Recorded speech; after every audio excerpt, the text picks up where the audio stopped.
Assalamualaikum warahmatullahi wabarakatuh. Perkenalkan, nama saya Ridho Syafi. Saya berasal dari Prodi Pendidikan Sosiologi Universitas Negeri Jakarta.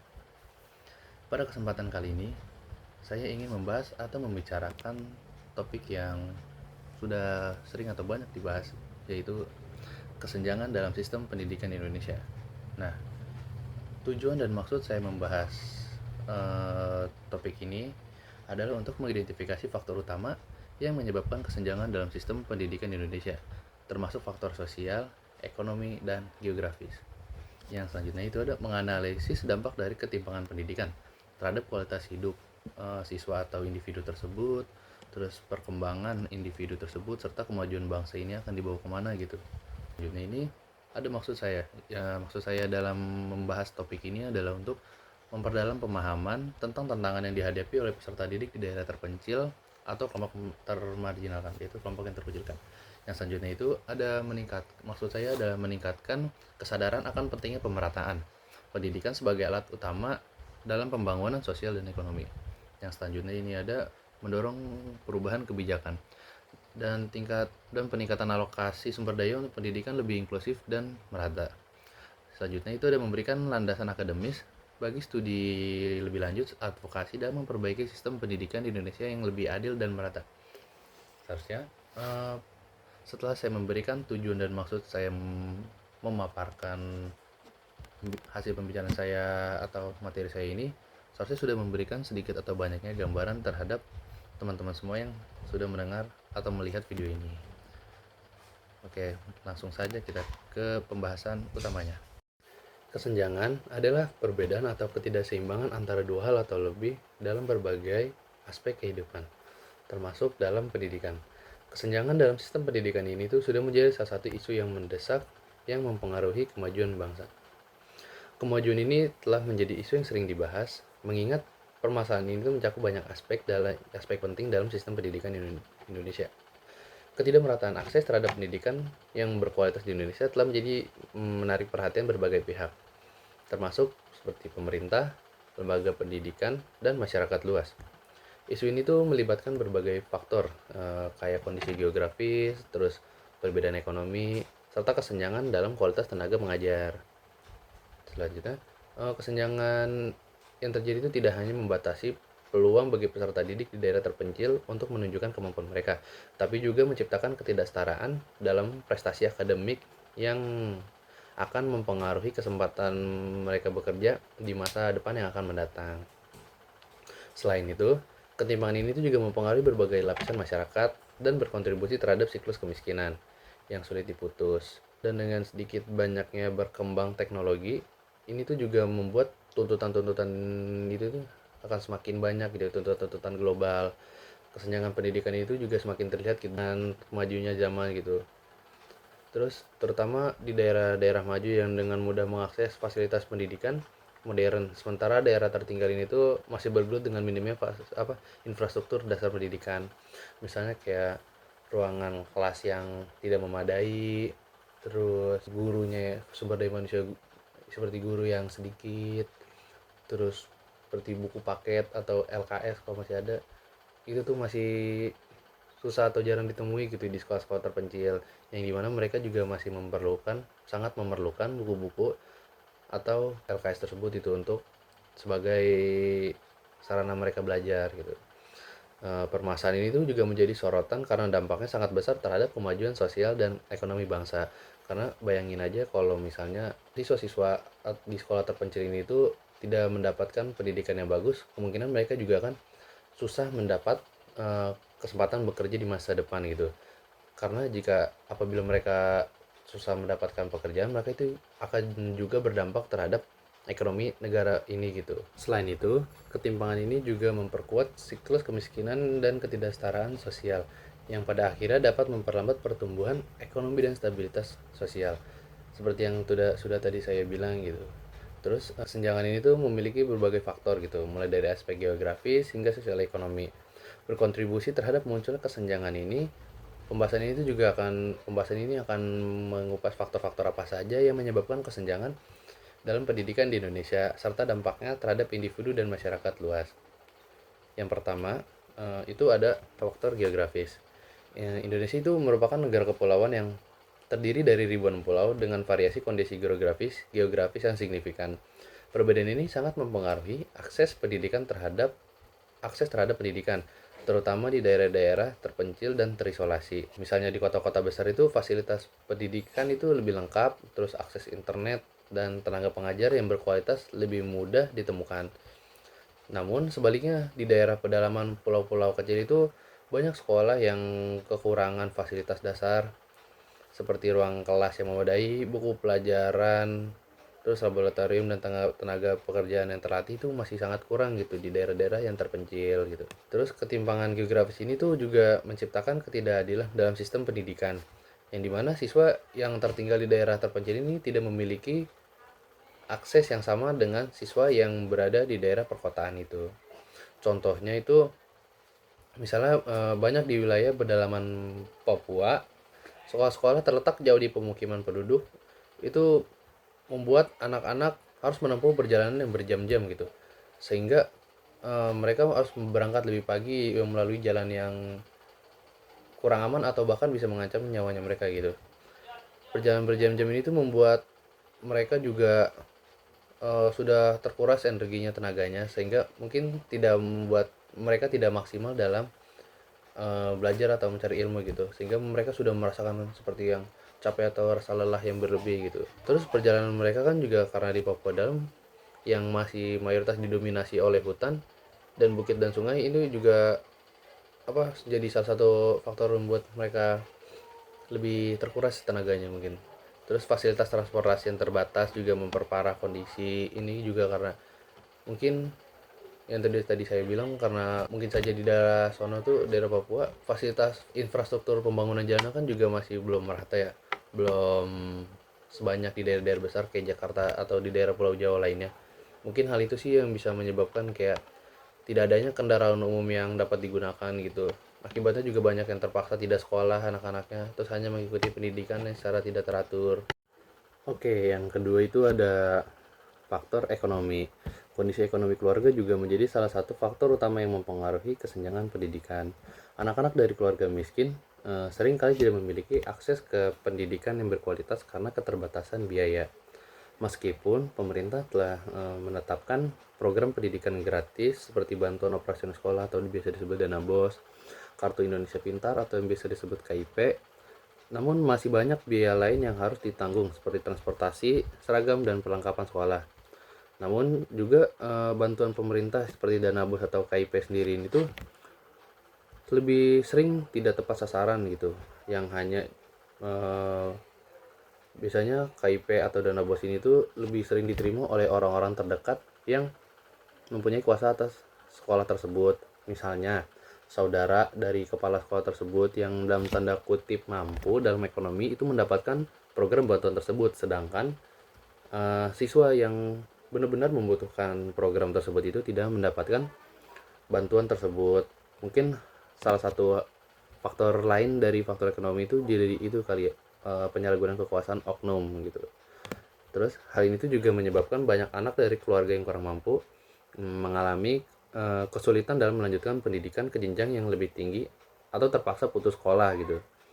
Sebaliknya, keluarga yang lebih mampu itu juga sering kali memiliki pilihan untuk menyekolahkan anak mereka di sekolah-sekolah swasta yang memiliki gengsi atau fasilitas yang dalam tanda kutip lebih bagus, atau juga mereka jika lebih mampu lagi tuh bisa masuk ke sekolah internasional yang menyediakan fasilitas dan pendidikan dan kurikulum yang berkualitas jauh lebih tinggi lagi gitu. Contohnya itu dari faktor ini adalah biaya yang tidak langsung ditanggung oleh keluarga, kayak itu tadi dibilang kayak transportasi, seragam, buku pelajaran, terus hingga biaya kegiatan ekskul lainnya gitu. Itu kan juga jadi masuk biaya-biaya tambahan yang memberatkan orang tua siswa sendiri itu juga. Misalnya lagi itu di daerah pedesaan, anak-anak yang mungkin harus menempuh jarak yang lebih jauh untuk mencapai sekolah, dan biaya transportasi ini tuh juga bisa menjadi beban yang menjadi beban yang terlalu besar bagi keluarga yang berpendapatan rendah atau pas-pasan. Hal ini juga menyebabkan anak-anak dari keluarga miskin itu menyebabkan angka putus sekolah gitu, atau tidak melanjutkan pendidikan ke jenjang yang lebih tinggi. Selanjutnya, anak-anak itu juga selain itu juga anak-anak dari keluarga ekonomi yang rendah seringkali harus membantu orang tua mereka dalam mencari nafkah gitu. Sehingga waktu mereka untuk belajar tuh menjadi terbatas. Terus kurangnya dukungan finansial juga membatasi akses mereka ke fasilitas pendidikan yang lebih baik, seperti les privat atau bimbingan belajar, atau sekolah swasta yang menawarkan pendidikan yang lebih berkualitas. Sebaliknya, anak-anak yang dari keluarga yang mampu dapat mengakses pendidikan tambahan dari fasilitas penunjang yang lebih baik, yang semakin melebarkan kesenjangan antara kelompok sosial dan ekonomi. Nah, faktor ekonomi ini juga tidak hanya mempengaruhi akses pendidikan, tetapi juga kualitas pendidikan yang diterima, yang pada akhirnya berimbas pada kesempatan masa depan anak-anak untuk meraih kesuksesan. Misalnya tuh kayak sekolah negeri A dan sekolah swasta B gitu. Mungkin gitu aja sih, kayak misal sekolah negeri A gitu yang dengan fasilitas yang itu aja, namun sekolah swasta B yang menawarkan fasilitas yang cukup banyak gitu, yang menguntungkan. Mungkin orang-orang yang mempunyai kemampuan ekonomi lebih juga akan lebih memasukkan anak-anaknya ke sekolah swasta yang memiliki fasilitas dan hal-hal yang membuat merasa anaknya akan lebih nyaman di sekolah swasta tersebut. Yang selanjutnya, yang ketiga, itu ada perbedaan kualitas tenaga pendidik. Faktor lain yang mempengaruhi kesenjangan dalam sistem pendidikan Indonesia ini adalah salah satunya itu kualitas tenaga pendidik. Di wilayah perkotaan, guru-guru cenderung lebih terlatih dan memiliki akses terhadap berbagai program pelatihan untuk meningkatkan kemampuan mereka dalam mengajar. Sementara itu, di daerah-daerah terpencil, masih banyak guru yang belum mendapatkan pelatihan yang memadai atau bahkan mengajar mata pelajaran di luar bidang mata pelajaran yang mereka kuasai gitu. Misalnya kayak guru sosiologi disuruh mengajar matematika, mungkin mereka juga masih belum menguasai pelajaran matematika tersebut gitu. Terus kekurangan guru yang berkualitas ini tuh juga sangat berdampak langsung pada kualitas pembelajaran yang diterima oleh siswa-siswi tersebut, sehingga memperlebar kesenjangan dalam hasil belajar di sebagian wilayah. Sebagai contohnya tuh, di Jakarta atau di Surabaya, guru-guru seringkali mengikuti program pelatihan dan pengembangan profesional secara berkala yang diselenggarakan oleh pemerintah atau lembaga pendidikan swasta. Mereka juga memiliki akses ke metode pengajaran yang inovatif dan fasilitas teknologi seperti komputer, proyektor, serta internet untuk menunjang proses belajar mengajar. Hal ini tuh yang memungkinkan guru-guru di kota besar juga lebih efektif untuk menyampaikan materi, berinovasi dalam metode pengajaran, dan membantu siswa untuk berkembang menjadi lebih baik lagi. Sebaliknya, di daerah pedesaan atau daerah terpencil, kualitas tenaga pendidik cenderung lebih rendah. Banyak guru di daerah tersebut belum mendapatkan pelatihan yang memadai atau harus mengajar mata pelajaran di luar bidang keahlian mereka karena keterbatasan jumlah tenaga pengajar. Misalnya di daerah pedalaman Papua lagi misalnya, itu sering ditemuin kasus di mana seorang guru harus mengajar beberapa mata pelajaran sekaligus, meskipun tidak memiliki latar belakang akademik di bidang tersebut. Hal itu juga yang memungkinkan membuat siswanya juga menjadi tidak terlalu mengerti atau tidak terlalu paham pelajaran tersebut. Kayak misalnya sudah tadi saya bilang, kayak misalnya guru sosiologi disuruh mengajar matematika, itu kan membuat seorang gurunya itu tidak bisa memaparkan secara maksimal apa yang ada di buku atau pelajaran tersebut gitu. Sulit memaparkan banget sih, jadi ke siswanya juga sulit menerima gitu. Selain itu, akses terhadap materi pembelajaran yang diperbarui dan teknologi pendidikan seringkali sangat terbatas, sehingga metode pengajaran cenderung masih konvensional dan kurang interaktif. Kayak misalnya metode pengajaran yang ceramah itu kurang interaktif gitu. Jadi siswanya itu jadi pasif, hanya mendengarkan, itu membuat tidak ada interaksi antara guru dan murid gitu. Jadi mungkin kurang bisa menerima gitu dari si siswanya, menerima informasi yang diberikan oleh guru. Perbedaan ini itu juga menyebabkan siswa di daerah perkotaan yang memiliki kesempatan belajar yang lebih baik gitu. Sementara siswa di daerah pedesaan atau daerah terpencil yang tertinggal dalam hal kualitas pendidikan yang diterima juga pasti itu tertinggal banget dan sulit untuk bersaing juga. Dampaknya adalah kesenjangan yang semakin lebar dalam hasil belajar dan kompetensi akademis antara siswa daerah maju dan daerah tertinggal. Oke, yang selanjutnya pada poin keempat ini ada akses terhadap teknologi dan infrastruktur. Pada era digital saat ini, akses terhadap teknologi menjadi faktor yang sangat penting dalam mendukung proses pembelajaran. Namun tidak semua siswa di Indonesia memiliki akses yang sama terhadap teknologi dan internet. Di wilayah perkotaan, sekolah-sekolah sering dilengkapi dengan fasilitas komputer dan internet yang mendukung metode pembelajaran digital. Namun sebaliknya, di banyak sekolah di daerah terpencil itu masih teknologi dan internet itu masih sangat terbatas gitu, dan banyak sekolah-sekolah yang bahkan sama sekali belum memiliki listrik yang stabil, bahkan nggak punya listrik sama sekali. Nah, kesenjangan teknologi ini tuh menciptakan perbedaan yang sangat besar gitu dalam kemampuan siswa untuk beradaptasi dalam dunia digital yang terus berkembang, serta persiapan mereka menghadapi tuntutan kerja di masa yang depan yang akan datang. Karena gimana ya, kalau misalnya siswa di daerah terpencil itu, misalnya dia merantau ke daerah perkotaan yang dimana mayoritas itu setiap orang yang kerja di situ pasti sudah mengenal, bahkan sudah bisa menggunakan teknologi. Namun apabila si siswa yang dari daerah terpencil ini pindah ke daerah perkotaan atau merantau, jika dia kerja dan belum bisa atau belum tahu gitu teknologi seperti yang digunakan dia kerja itu apa, kayak gimana cara kerjanya, itu mungkin akan menghambat dia dalam bekerja sih. Terus sebagai contoh lain itu, selama lagi COVID-19 kemarin, pas lagi 2020, sekolah-sekolah di kota besar itu mampu beralih ke pembelajaran daring atau online dengan lebih mudah karena akses internet yang stabil dan infrastruktur teknologi yang mendukung. Serta siswa dapat mengikuti kelas platform online, konferensi itu menggunakan aplikasi yang berbelajar, aplikasi pembelajaran yang berbayar, dan mengakses sumber daya pendidikan online tanpa perlu banyak hambatan. Sebaliknya di daerah pedesaan atau terpencil itu akses teknologi dan infrastruktur itu seringkali masih sangat terbatas. Di wilayah-wilayah seperti pedalaman Kalimantan, Sulawesi, atau bahkan pedalaman Papua, itu masih banyak sekolah yang belum memiliki akses internet yang memadai, bahkan listrik pun juga belum ada gitu. Bahkan nggak ada sama sekali bahkan siswa atau guru di daerah terpencil itu seringkali harus mengadakan metode pembelajaran tradisional seperti buku cetak yang jumlahnya terbatas dan belum tentu mutakhir gitu. Selain itu, keterbatasan listrik dan perangkat teknologi seperti komputer atau proyektor menghambat pengenalan teknologi pada proses pembelajaran. Contoh nyata lainnya itu, misalnya di beberapa desa di Papua gitu, misalnya ada siswa yang harus berjalan berjam-jam untuk mencapai sekolah yang tidak memiliki fasilitas dasar seperti ruang kelas yang layak, jaringan listrik, atau perpustakaan. Ketika pembelajaran daring menjadi sangat penting gitu, siswa di daerah itu masih sangat tertinggal karena tidak ada akses internet dan perangkat teknologi yang diperlukan untuk mengikuti pembelajaran. Keterlibatan akses teknologi dan infrastruktur inilah yang memperlebar jurang antara siswa daerah maju dengan daerah yang tertinggal gitu. Sehingga siswa di daerah terpencil itu kurang menguasai teknologi gitu. Sehingga siswa di wilayah yang kurang memiliki infrastruktur ini juga sulit bersaing gitu dengan mereka yang mendapatkan fasilitas pendidikan yang lebih modern, yang mudah didapati dan lengkap. Oke, yang selanjutnya, yang kelima itu ada kebijakan pendidikan yang belum merata. Meskipun pemerintah telah mengeluarkan berbagai kebijakan untuk meningkatkan mutu pendidikan di Indonesia, implementasinya seringkali tidak merata di seluruh wilayah Indonesia.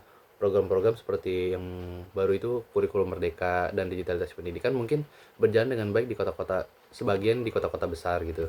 Namun seringkali kurang berdampak di daerah pedesaan yang masih berjuang masalah infrastruktur dasar seperti yang sudah tadi dibahas, kayak misal kelas, buku gitu dan lain-lain. Ketidakseimbangan dalam penerapan kebijakan ini itu juga semakin memperlebar kesenjangan pendidikan di antara daerah maju dengan daerah yang tertinggal lainnya gitu. Salah satu contohnya mungkin kayak kebijakan pendidikan belum merata di Indonesia adalah kayak penerapan yang kemarin tuh, yang masih baru, udah lumayan lama sih sebenarnya, yang kurikulum merdeka yang diluncurkan pemerintah. Kurikulum ini kan bertujuan memberikan lebih banyak kebebasan kepada sekolah dan guru untuk menyesuaikan proses belajar mengajar dengan kebutuhan siswa, serta mendorong penggunaan teknologi dan metode pembelajaran yang lebih kreatif dan inovatif. Meskipun konsepnya progresif, implementasi di berbagai wilayah Indonesia masih sangat tidak merata. Di daerah perkotaan seperti Jakarta dan Bandung, banyak sekolah yang telah berhasil mengadopsi kurikulum merdeka dengan cukup baik. Sekolah-sekolah ini memiliki sumber daya yang memadai, termasuk akses terhadap pelatihan guru, fasilitas teknologi, serta materi yang mendukung melaksanakan kurikulum baru tersebut. Selain itu, dukungan dari pemerintah daerah dan infrastruktur pendidikan yang memadai memungkinkan sekolah-sekolah ini itu untuk cepat beradaptasi dan memberikan pengalaman belajar yang lebih bervariasi dan interaktif kepada siswa gitu. Namun untuk di daerah terpencil atau seperti daerah pedesaan ini, penerapan kurikulum merdeka masih mengalami banyak sekali kendala. Seperti kayak di wilayah Papua lagi, dan di pedalaman Kalimantan atau di Sulawesi dimanapun gitu, atau berbagai daerah-daerah terpencil lainnya, masih banyak sekolah yang belum siap secara infrastruktur maupun sumber daya untuk mengimplementasikan kurikulum ini. Karena ya seperti yang sudah dibahas dari yang sebelum-sebelumnya, infrastruktur dasar itu masih belum gitu, kayak ruang kelas dan buku aja itu masih sangat sulit ditemui di sekolah-sekolah terpencil gitu kan. Terus banyak guru di daerah tersebut kesulitan karena belum mendapatkan pelatihan yang memadai, sehingga mereka kesulitan memahami dan menetapkan konsep-konsep baru dalam pengajaran. Selain itu, keterbatasan teknologi dan bahan ajar membuat penerapan metode pembelajaran yang lebih fleksibel dan kreatif menjadi tidak mungkin dilakukan.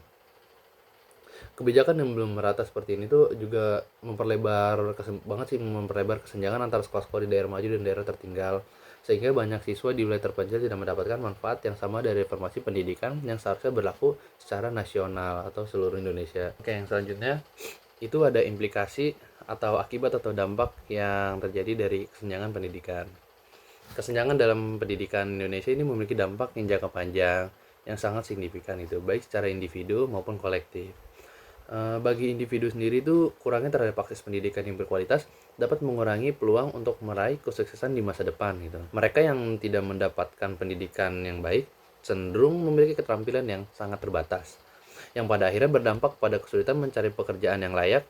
Hal ini tidak hanya mempengaruhi kualitas hidup individu tersebut, tapi juga menghambat pembangunan ekonomi nasional secara keseluruhan.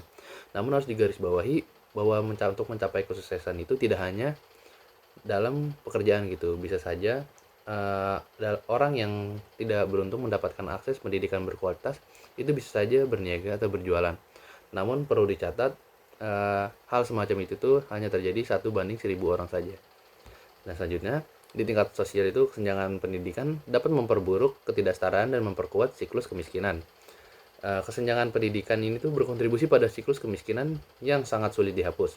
Anak-anak dari keluarga miskin tidak mendapatkan akses pendidikan yang berkualitas, cenderung memiliki kesempatan yang sangat terbatas untuk memperbaiki kondisi ekonomi mereka di masa depan. Misalnya, seorang siswa yang putus sekolah karena kondisi ekonomi akan kesulitan mendapatkan pekerjaan yang layak, yang pada gilirannya memperpanjang kondisi kemiskinan di keluarganya. Ini menunjukkan bahwa bagaimana pendidikan tidak merata ini tuh memperburuk ketidaksetaraan sosial ekonomi mereka. Oke, yang terakhir itu ada upaya untuk mengatasi kesenjangan. Upaya untuk mengatasi kesenjangan dalam sistem pendidikan itu dibutuhkan upaya kolaboratif dari berbagai pihak, termasuk pemerintah, sektor swasta, dan masyarakat luas gitu. Beberapa langkah yang diambil menurut saya itu antara lain kayak meningkatkan akses infrastruktur pendidikan di daerah terpencil, termasuk pembangunan sekolah, penyediaan fasilitas dasar, dan pelatihan bagi tenaga pendidik. Karena hal dasar sebelum untuk membangun sebuah bangunan itu kan perlu untuk membangun hal dasar dulu ya dari paling bawah gitu. Sebelum membangun lantai 2, lantai 3, pasti harus membangun lantai satunya dulu gitu, dari yang dasar gitu. Terus yang selanjutnya itu ada memperluas akses terhadap teknologi dan internet untuk mendukung pembelajaran digital di seluruh wilayah Indonesia, termasuk program subsidi teknologi untuk sekolah-sekolah di daerah terpencil. Yang selanjutnya itu ada penguatan program beasiswa dan bantuan finansial untuk anak-anak dari keluarga yang kurang mampu, sehingga mereka dapat melanjutkan pendidikan tanpa terkendala biaya. Namun harus digarisbawahi, untuk penguatan program beasiswa ini memang harus diawasi secara benar-benar diawasi, agar beasiswa ini tuh tidak melenceng kepada orang yang tidak seharusnya mendapatkan gitu. Tidak didapatkan oleh orang-orang terdekat dari kepala sekolah atau orang-orang terdekat yang memiliki jabatan-jabatan orang lainnya gitu. Terus yang terakhir itu ada pengembangan kebijakan pendidikan yang inklusif dan merata, memastikan bahwa semua siswa dimanapun mereka berada memiliki kesempatan yang sama untuk mendapatkan pendidikan yang berkualitas. Sekiranya itu saja yang dapat saya sampaikan atau saya bicarakan, kurang lebihnya mohon maaf. Nanti jika ada yang ingin tambahkan atau kurang, kita diskusi aja. Saya Rido sebagai pengamat pendidikan UNJ pamit. Assalamualaikum warahmatullahi wabarakatuh.